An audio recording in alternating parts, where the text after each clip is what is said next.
every message, payment, video call, and search crosses an invisible world hidden beneath these oceans. Almost all international internet traffic travels through cables resting silently on the ocean floor.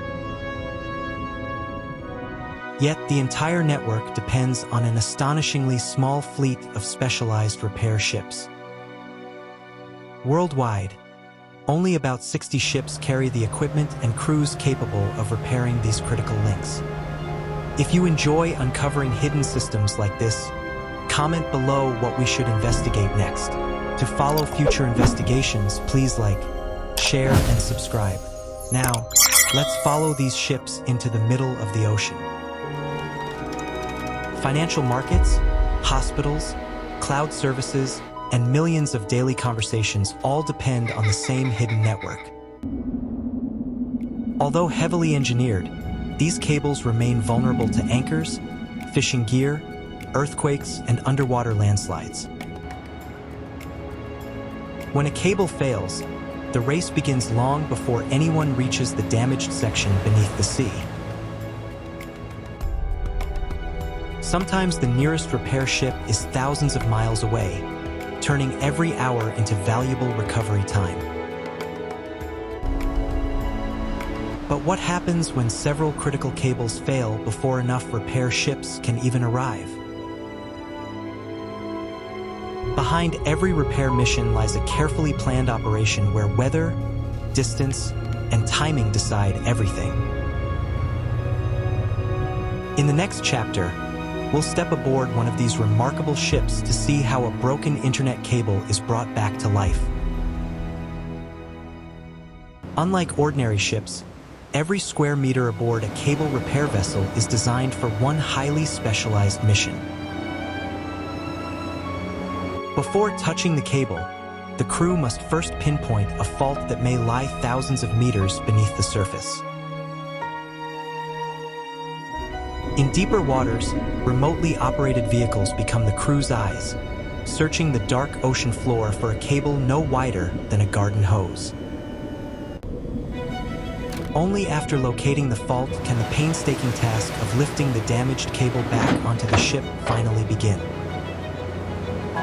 Each optical fiber must be aligned with microscopic precision, because even tiny errors can interrupt the flow of data across continents. Before the cable returns to service, engineers verify that every strand can carry data reliably across thousands of miles.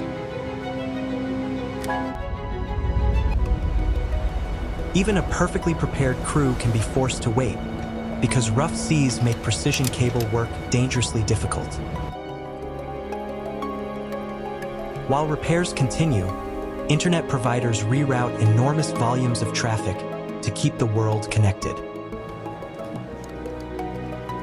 Most people never notice these repairs, because countless essential services continue operating behind the scenes. Repairing the cable isn't always the greatest challenge. Reaching it quickly can be even harder.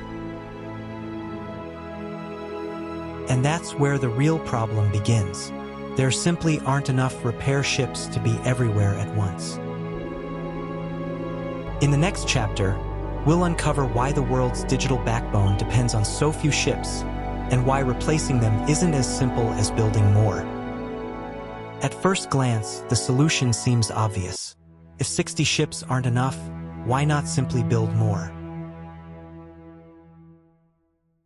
Because these aren't ordinary ships. Every vessel is purpose-built with specialized equipment that few shipyards can manufacture. The shortage isn't limited to ships. It also includes highly trained crews whose expertise takes years to develop. A single repair can occupy an entire ship for days, leaving other damaged cables waiting their turn. When multiple failures occur close together, repair priorities must be carefully scheduled because the fleet simply cannot respond everywhere simultaneously. Before a ship even leaves port, operators coordinate permits, weather forecasts, spare cable supplies, and crew availability. Even after deployment, weather often dictates the schedule, delaying repairs until crews can work safely above the cable. Even replacement cable isn't stored everywhere. Specialized sections must often be transported before repairs can begin. Some faults occur so far from the nearest repair base that reaching them alone can take several days. For many crews, one completed repair simply marks the beginning of the next emergency somewhere else in the world. But what happens when several nations need the same repair ship at exactly the same time? In the next chapter, we'll discover why repairing a cable isn't just an engineering challenge, it can also become a geopolitical one. Now imagine several major submarine cables failing within the same week. For network operators, that's the scenario every contingency plan is built around. The challenge isn't finding the damage, it's deciding which emergency receives the next available ship. To buy precious time, operators automatically redirect enormous amounts of internet traffic through surviving cables. Most people never notice these emergencies because backup routes quietly keep critical services running at least for a while. But every ship already committed to one repair cannot instantly respond to another unfolding somewhere else. An internet connecting billions ultimately depends on remarkably few ships scattered across an unimaginably large ocean. The world's digital backbone isn't protected by endless redundancy. It's protected by careful planning, international cooperation, and a surprisingly small margin for error. The internet's greatest strength isn't hidden beneath the ocean. It's the quiet cooperation that keeps the world connected every single day.